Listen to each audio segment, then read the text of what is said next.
Plus de 5,5 millions de Camerounais n'ont toujours pas accès à l'eau potable. L'eau est produite, mais elle n'arrive pas partout. Voici ce qu'il faut savoir.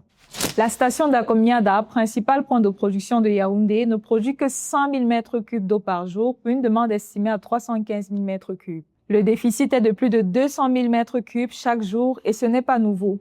Depuis plusieurs années, des dysfonctionnements techniques perturbent l'approvisionnement en eau dans les deux capitales du pays. Selon les données du ministère de l'Eau et de l'Énergie, le rendement de distribution de Camwater tourne autour de 48%, ce qui signifie que près de la moitié de l'eau injectée dans le réseau est perdue en chemin, pour le grand malheur des plus de 500 000 abonnés. Les quartiers périphériques en pleine expansion sont les premiers à en subir les conséquences. Et pour inverser cette tendance, le 13 février 2026, le Cameroun a signé des conventions de financement de 111,6 milliards de francs CFA avec 3 banques européennes, ING, Belfius et Deutsche Bank, pour reconfigurer entièrement le réseau de distribution de la capitale. Au programme, 455 km de canalisation à poser ou réhabiliter, 3 nouveaux réservoirs et 30 000 nouveaux branchements particuliers.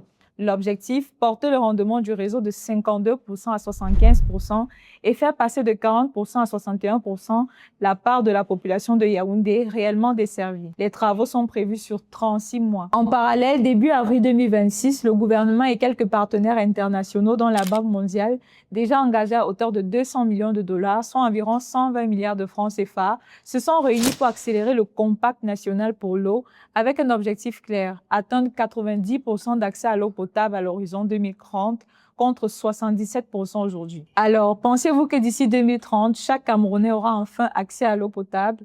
Dites-nous en commentaire et n'oubliez pas de vous abonner pour ne rien manquer de l'actualité.